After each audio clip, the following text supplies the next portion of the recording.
Hello, and welcome to the Brutal Iron Gym podcast, where our goal is to cut through the BS and deliver the brutal truth about topics related to health and happiness. Today's podcast number 1660. The topic is training, and the title is Client Program Read-Through. So what I decided to do was I've had a couple requests where people, in a roundabout way, they were kind of asking what my programming looks like. We have free examples of programming on the website. So if you go to www.brutaliron.gym.com, there's literally a tab that says free program examples, and you can read through that. We have a social media highlight where I highlight a different client's program per month, and then I go through and I have some other examples as well. But what I wanted to start to do is just kind of read through a client's program and just give you some thoughts as to why I chose all the different things I chose. And it's just a fun way to learn. At least I hope so. I think so. So the client I chose, their goal is a couple things. They're in the military and they want to stay physically fit for military, as well as other goals. They want to be in a 1,000-pound club, meaning they want to squat, bench, and deadlift and have that total add up to over 1,000 pounds. They want to be able to run 4 miles in 36 minutes. They want to be able to swim 1 mile, and they want to compete in a physique show in 2024. Now, I've worked with this client for a long time. He's actually a really good friend of mine. Best friend. So we've been working together for over 10 years, I believe. We've actually done 2 bodybuilding shows, 2 men's physique shows before, helped him get into the military. We have just super fun friendship. He's helped me with more things than I can ever explain. So very grateful to get a chance to work with him. But I wanted to read through our program that we have that we're working through to accomplish these goals. Again, 1,000-pound club for squat, bench, deadlift, run 4 miles in 36 minutes, swim 1 mile, and go into doing a physique show in 2024. And why that's important is what we're doing has to be able to build a muscular base and a balanced base aesthetically. So there's a lot of components that go into workout structures, weekly structure, exercise choices, all of these things. Now, what I want to do is let's just talk through each day of his programming. Right now, how we have it set up is Mondays, he does lower body with squat focus. Tuesdays, he does running, and he does a little bit of MMA as part of a group activity, which is good, like cardio and like grip strength and some core strength and just good overall joint strengthening, because you have to like hold against position and movement. So it's really cool, really good thing to do. Wednesday is upper body with a bench focus. Then we have Thursday is swim and what we're calling our cardiovascular base, and where we just want to try to get our aerobic base up for both running and swimming, because he said the limiting factor on swimming is actually his breathing more than anything else. Friday is lower body with deadlift focus, and Saturday he does a run or a ruck depending on what his schedule looks like. And then Sunday I have him doing a little bit of mobility work, but mostly focusing on recovery. Just eat, if you have extra time, sleep, take a nap. We just want to give his body, his nervous system, his mind, emotional and mental health chance to just release a little bit. And what I have perceived to be part of why he has plateaued before we started working together here for this current goal was he was under eating, a little overactive. So I want to undo that a little bit. The under eating was leading to some joint pains that he was having. So he was having, he has a lower back issue, and that's causing some pain. He was having pain in his knee. He was having pain in his hip flexor. Just a little bit of aches and pains that were starting to kind of add up. And part of that, as I look through his nutrition is very clean, but it's not very high calories for how active he is. So I wanted to bump up his protein percentage and bump up his total calories, and then also control the aggressiveness in his training to make sure we minimize nervous system stress and joint stress. So when we look at this, he's lifting weights on Monday, Wednesday, I'm scrolling through, which is why it's a little bit slow, Monday, Wednesday, and Friday. And then we have him doing other activities on the other days. The other 3 days is the running, the swimming, and the ruck, those kind of things. 3 times of lifting weights per week is plenty to get stronger. So if you want to work on like powerlifting, squat, bench, deadlift, there's a lot of ways to set it up. Some people will squat, bench, and deadlift all in one day, and they'll do that 3 times a week. I'm not a big fan of that. I really don't like that. It's too repetitive on the joints. You're going to start to get some kind of accumulation of joint annoyance. It's very challenging to manage the intensity load when you do all 3 lifts multiple times a week. What typically happens is the rate of progression has to be very, very low and slow. And that bores the hell out of people. And they won't want to have to do what they have to do in a slow, sustained manner. So can it be done? Absolutely. People have, built amazing strength levels out of that. But it's burned out and hurt a lot more people than it has helped. So that's not my favorite style of training programming. I tend to like to take a singular day. Like, for example, his Monday is squat focused. Wednesday is bench focused, Friday is deadlift focused, and do all of the rehabby nice stuff that we need to do to support the joints, as well as doing the big lift. So for example, on his Monday, we have him doing what's called a dynamic pigeon pose, where he alternates sides. And that's basically to open up his internal glute muscles, like the piriformis, glute min, glute max, help open up the hamstring, helps open up the adductors. It just helps to open up the range of motion in the hip that he will need at parallel position of the squat. So this is specific to opening up the posterior chain and the components of hip mobility that he will need to be fully maximized, fully stretched in order to get down to a parallel squat. We have that paired with a bird dog airplane. The idea of that is as we stretch open the internal glute muscles, we also want to load them, but a very minimal load, and force contract, release, and that will establish an increased opened range of motion, but a strong range of motion. And then he also does a plank from the elbows with thoracic rotations. This is really good for just opening up the chest, strengthening the muscles around the shoulder blade, like the lower traps, rhomboids, things like that. And it'll help with external rotation and opening up of the shoulder to get his arms onto the bar for a back squat position. So that sequence of warm-up is all specific to improving his positional abilities in the squat. So he's going to have less joint wear and tear, less joint annoyance by the simple positioning of the squat, let alone like the actual doing of the squat. So how many people, for example, they'll pry themselves into position on the squat, but their wrists hurt, their elbow hurts, the front of their shoulder hurts. You don't want to do that. You want to establish healthy range of motion and open range of motion and then get into the position, not have to crank and pull and wear and tear on your joints in order to do that. Then the second circuit, he does a calf stretch for both the soleus and the gastrocnemius. We do bodyweight alternating reverse hinge lunge, which is another active way of opening up the internal glute muscles, and it prepares him for the hinging mechanics that he will need in the squat. So how much his hips should go back versus his knees going forward, how much his upper body should tilt towards the ground, angle towards the ground as he squats. It prepares all of those mechanics so his subconscious isn't protective against that tilting position.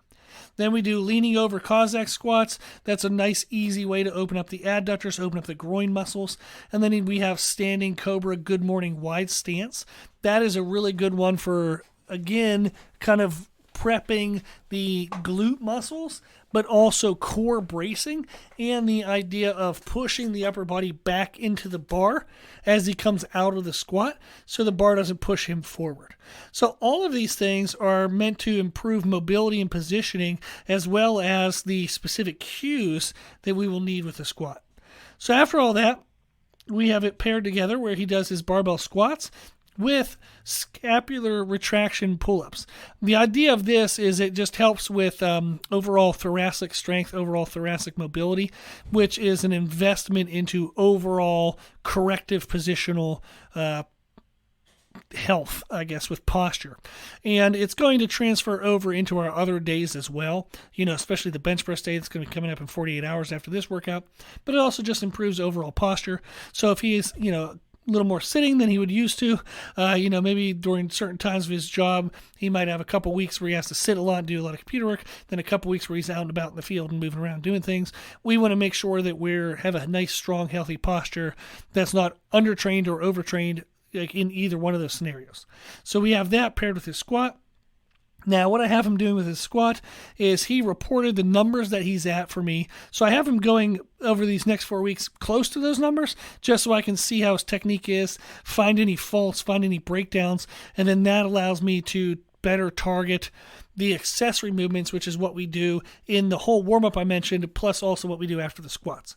So after his squats, we have safety squat bar reverse lunges.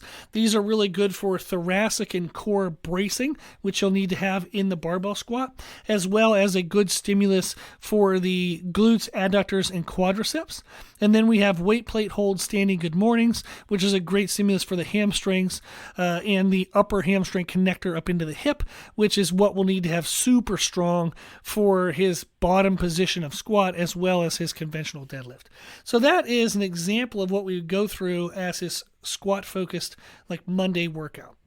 Now, I'm not going to go through every workout like that because it's just going to take too long. But our Tuesday run, I have him doing a pre-run warm-up of the world's greatest stretch. You can find that on YouTube, paired with pike hold calf stretch march, which is really good for wrist, elbow, shoulder, and core kind of stability, as well as opening up the calves, which will help towards his running to prevent shin splints or kind of at least lessen them. Then for the running, what we have is 40 minutes. And I'm having him right now doing them time-based. I want to eventually see if I can get him to get a heart rate monitor watch. And then we're going to be running based on heart rate and have interval therapy, like interval strategies using heart rate. But right now, like for example, I have him doing 5 minutes at a warm-up pace. And we're using RPE scale for running. RPE stands for rate of perceived exertion. And what that means is kind of like a scale on 1 to 10, how hard does something feel? So 5 is like, I'm active and I'm doing things, but it's not very challenging. 7 is, this is kind of hard. You know, I can tell I'm pushing myself. And then like a 9 or a 10 is like, holy crap, this is maximal. I'm about to die. So I have him doing 5 minutes at a warm-up pace of 5 RPE. Then we do 5 minutes at a moderate pace of 7 RPE, back to 5 minutes at a recovery pace of 5 RPE, then 5 minutes at a moderate 7 RPE, back to 5 minutes at a recovery pace RPE, then 10 minutes at a moderate pace 7 RPE, then back to 5 minutes of recovery pace at 5 RPE. So basically what you can see is we're just switching back and forth between like aerobic recovery and then pushing ourselves aerobically. But none of these are sprint efforts. We just have like 5 minutes of moderate, 5 minutes of like recovery, 5 minutes of moderate, 5 minutes of recovery. The idea is to try to get his overall volume to be accustomed to this amount of running. I want him to be able to run for 40 minutes. Now, why that's important is we want to eventually be able to run 4 miles in 36 minutes. So what I want to do is I want to establish the ability to just move for 36 minutes. And then we're going to slowly increase the intensity of how he moves in those 36 minutes. And then eventually it'll lead to 4 miles in 36 minutes. He does not need to run extensively longer. Like he does not need to run, 60, 70, 80 minutes to get good at running 36 minutes. That would be like if I want to get good at a marathon, which is 26.2, I think, miles. Let me go out and run 40 miles, so I'm good at 26. That's unnecessary. I do help people with marathons, by the way. So my theory is get the base that you need and then build that base up. And that has helped a lot, especially in blended programs where we also have other goals and other demands, to make sure that we don't overstress the body. We're getting him right to his goal. 4 miles in 36 minutes. We're going to get to 40 minutes of activity, and then we're going to just absolutely crush the intensity of that 40 minutes to the point where he eventually runs 4 miles in 36 minutes. So that's an example of what we do with the running. Then we have our upper body, like we said, is a bench day. Again, there's kind of 2 initial circuits to kind of prepare quality of movement. Then he has his bench work. And then after that, we're doing like a barbell JM press, which is really good for triceps. Then he has pull-up isometric holds with an underhand grip. Really, really good for shoulder bracing strength. People wouldn't think of that. But you need to have strong braced shoulders when you bench press. So holding the top of a pull-up position, underhand grip, requires all of the muscles around your shoulders to fire and hold and hold and hold and hold and hold. So that's really going to help not only strengthen his back, strengthen his biceps, it's going to help strengthen just all of the muscles that are involved with shoulder positioning. Then we have wide push-ups with a pause in the middle. He'll absolutely hate those. They're really good for the chest. So we have a tricep, a shoulder joint back bicep exercise, and then a chest exercise. Really good combination. Then for the swimming, right now we just need to build his volume up. We're not at the volume where he can swim a mile yet, so we're not worrying about even trying to like with the running. We want to say, hey, how much time do we want? And then let's slowly build up the intensity. With the swim a mile, we can't just swim a mile and then build up the intensity. The whole goal is to swim a mile. So what I have him starting with is just 5 sets of 100-yard swims with 2 minutes rest in between. And that's not a ton of rest, but it's enough to kind of give him a little bit of a breather, and it gives us to that 500-yard total. And then we want to slowly start kind of building that up more and more. And the idea is just to see what he can do. So since this is the first week of our programming, I'm kind of throwing out some things there that I think are within our wheelhouse. Especially, like, I know the weight training really well and the running really well. Swimming, I have coached. I have helped Olympic level swimmer actually with nutrition, and I have helped strength train swimmers, collegiate level swimmers. So I am very familiar with swimming. But in regards to swimming coaching to get somebody prepared for a mile, I have to just see what he can do first, and then we'll slowly build that volume up.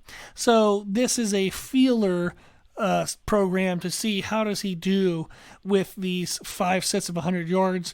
Is that rest time too inefficient and he just can't even make the full 100 yards by the 4th or 5th set? So it's kind of living and learning, seeing how that goes. Then we said the cardio base afterwards. I just have him doing step mill because I'm a big fat jerk. And that's just going to help destroy his lungs to help build up the lungs for both the swimming and his running goal for the 4 miles in 36 minutes. Then, like we said, we have a deadlift workout where, again, we have the 2 circuits to kind of prepare his quality of movement. We do the conventional deadlifts, and then we have barbell RDLs from the floor, which is to work on core bracing, lat bracing to get his upper body in correct positions. Then also to isolate the glutes and hamstrings away from the quadriceps. So that way we can really isolate those and build those. And then we have that paired with safety squat bar squats with a slowed eccentric, and that's going to burn up his quadriceps and strengthen the muscles down by the knees. So those are very complementary to basically hit everything in the lower body. You have a squat motion, you have a hinge motion, pretty much everything you need. Then the Saturday workout, he's either going to ruck and do his ruck thing, whatever he does with his ruck, that's on him. And then we have another running thing that if he doesn't do the ruck, we have a run sequence that he can go through. And again, it rotates through intervals of intensities. So we use a 5 RPE, 7 RPE, and 9 RPE in this workout. And then we slowly build up the duration of the 9 RPEs. And that's going to help him, again, just push his intensity of his running as we're also building that volume base on the Tuesday workout.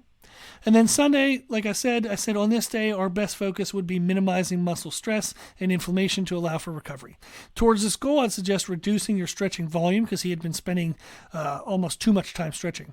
And instead of using low intensity, low volume movement, which he was doing too many other movements, we want to focus on reaching your nutrition targets. We want to make sure we get our calories, get our protein, get good hydration. And I said, if this suggestion decreases how much time you would typically spend in fitness, use the extra time to take a nap. So if he would typically spend like 2 hours doing various things, I want him to spend like 12 minutes and then go take a nap and eat food and just rest, recover, in every possible way. So that was a program read through. I thought that might be interesting to see how we would blend the goals of trying to get stronger, trying to also improve aerobic base for both running and swimming, and then also how we're going to be building his aesthetic base for that physique show next year. So really cool stuff. Thought it was super fun. If you have any follow-up questions, just shoot me an email at brutalirongym@gmail.com.